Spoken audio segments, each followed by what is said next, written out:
What's up, party people, and welcome to the first episode of T.E.G. Today we're going to be running up the Video Game Awards, which occurred last night in Los Angeles. In this first episode you'll hear everything from the winners to the music performances and of course the hotly anticipated world premieres. Tomb Raider revealed a trailer before the show for the Baba Yaga Temple of the Witch DLC, which promises hours of new content, so I'd say it's looking pretty good and ghostly. I really enjoyed the epic cinematic opening with some solid narration, the theme being how do you play. It was really quite something that reached out to every kind of gamer. It mainly showcased those games nominated, but I'd say it was really great nonetheless. Tomb Raider's Camilla Luddington was the first to take the stage to present the Best Multiplayer Game Award. Surprisingly to me, it went to Splatoon, which is a pretty big achievement considering some of their competition came from Halo 5, Black Ops 3 and The Taken King, as well as the new, hugely popular Rocket League. The first world premiere during the show was from Naughty Dog's upcoming Uncharted 4, which showcased a whole new character, a black woman who could really kick Drake's arse. Before they thought it cut to more explosive gameplay, some of which we'd seen before, and something new, so a pretty good reveal, but that's expected from Naughty Dog by now. The big man himself, Shaquille O'Neal, came on to intro the trailer for Shaq Fu: A Legend Reborn, funded by You, the People. It looks like a solid side-scroller beat-em-up with the action it was known for back in the day. He also announced a new esports league of CSGO, which will be on TBS. That's right, for all of you Americans out there, it will be on national television. No wonder the players are excited. The pot is $1.2 million. Esports Team of the Year went to Optic Gaming. I was pretty stoked about that, to be honest, considering they've been heavy hitters since before Call of Duty was even a big esport. Hex was looking good and suited up, giving the speech for the entire team, mentioning how young COD is as an esport and the support that they've had. Telltale Games gave us a short teaser which ended in what appeared to be the new bat symbol and 2016 underneath it.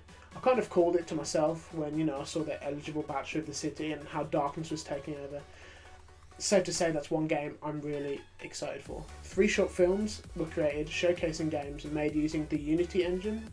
It allowed some indie games to gain traction pretty early on, so I think it was a really good idea for them to showcase the 3 new companies and their creations with what I'd say appears to be the new up-and-coming engine for a lot of independent developers. My main man, Troy Baker, took to the stage in the best suit of the night by far, plaid, pocket square, 3-piece, and gave an advice for getting into voice acting: save up and buy a decent microphone, then wait for Nolan North and I to die. Pretty good joke, enjoyed that, got everyone laughing. He presented the best narrative, which went to Her Story, which beat out Tales from the Borderlands, Life is Strange, The Witcher 3 and Until Dawn. Not bad really. A best performance also went to Viva Seifert for The Witcher 3. It's quite a laugh, but it's live.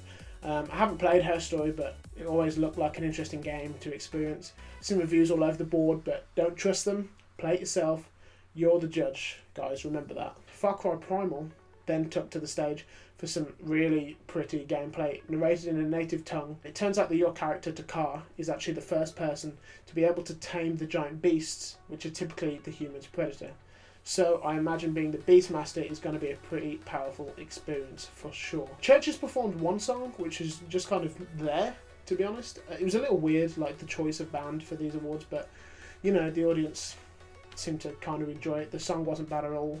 Maybe they chose them for the synths, because it would remind gamers of 8-bit, but who knows really. Lego Avengers made an appearance. That's out in January, so that was cool. Sean Layden from Sony Entertainment America presented the award for favourite trending gamer, who personally I've only watched a couple of times. It was Greg Miller. I must say though, he gave one hell of a speech, thanking those that create games and mentioning a Nicole Tan from Crystal Dynamics, because each year as gamers we see so many names go by at the end of a game that don't get a thank you, so he was there to do that, which I love. So Greg Miller, I salute you. There was a shocking world premiere of Psychonauts 2, which the crowd seemed to enjoy. It seems like quite a bit of crowdfunding went on, and you'll profit if they profit, which is good because they met a real fan demand. All I know is that James Willems of Funhouse is now a very happy man. Elder Scrolls Online was being pushed quite a lot, so much so if you play between now and January 10th and fill out a form, you're in with a chance to win $1 million. So I'm tempted, and if that doesn't get you to play, this weekend there's a 60% discount on the game on all platforms. so maybe I'd hit that. Churches then came back on stage a little later to present the best indie game. I'm just saying, they could have been a little more enthusiastic to give us Brits a good name, but you know, games aren't everyone's cup of tea. Anyway, the award went to Rocket League, which was no surprise, as well as taking the best sports racing game. It's blown up recently, so it's good that they were recognised for that. Sean Ashmore, the Iceman himself, was on stage to show off a Quantum Break gameplay trailer. This is the main character who gains some time-changing superpowers. Looks pretty sweet, and that's my kind of go-to favourite superpower, so I'm excited to say the least. There was also an incredibly touching tribute for Satoru Iwata. If you don't know who he was Nintendo's president and did so much for video games. It's mind-blowing just over the years. Jeff Keighley said a few words about the last time they met, and then Reggie Fils-Aimé shared words about that, just the great man and what he'd done. It was wonderfully heartwarming, and I'm really glad that it was there. Another world premiere was Rock Band VR. Yeah, I know. Sounds interesting. I can't help but think though that the VR would have been more effective on Guitar Hero Live because of the real life crowds, but you know, I'm sure Rock Band will still be pretty successful with the release of Oculus. The whole working with Dragon Force skit that they had, it had its moments, but it was a little bit cringy. I can't help but think, son of a bitch moment was needed when the developers took Dragon Force's bus, but you know. He also said that we want you to be a rock star without any of the bad stuff. He means the fun stuff. I mean, who wouldn't want to be, you know, sniffing coke off of a groupie's ample bosom in VR? Personally, I'm offended and think that it really detracts from the overall experience. Phil Spencer then presented Best Art Direction, which went to Ori and the Blind Forest.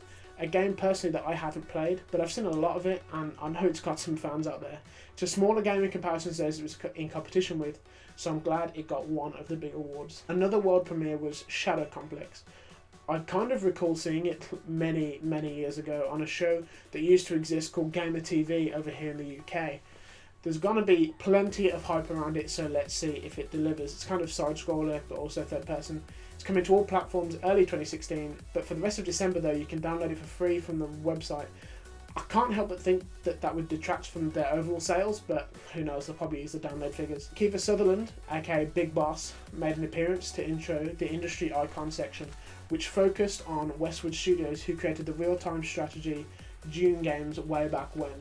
To be honest, I think it's pretty cool they got a shout out, as it were, considering they inspired the first Warcraft game, which, as you know, led to World of Warcraft and an arms race between the two, fighting back and forth with Command and Conquer here from Westwood, and then Warcraft or Starcraft from Blizzard.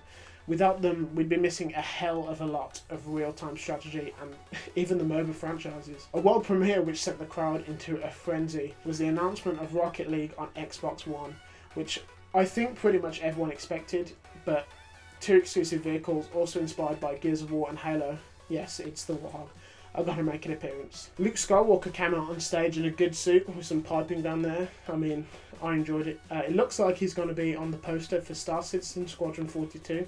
Perhaps a nod to his old Wing Commander games. Check them out on YouTube, kind of B-movie if you haven't seen them. He also went into Joker mode, which was really quite something, I must admit. They presented the best action adventure game, which went to Metal Gear Solid 5. Kiefer collected it on behalf of Hideo Kojima. The host actually said that he was planning to be there, but a lawyer informed him that he couldn't travel there to collect the award due to the contract and issues that he's had with the company this year, which was met with boos from the crowd, which was kind of a good thing because it's nice to know the fans were wholeheartedly on his side throughout this.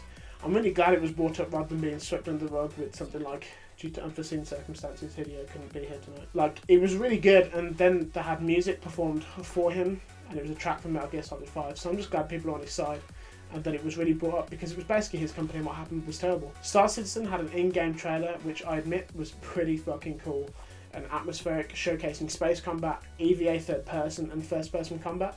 Some parts, namely the people, looked a little more unpolished, but the ships, space, and planets were really breathtaking. Telltale Games gave us a world premiere of a new Walking Dead game called Michonne.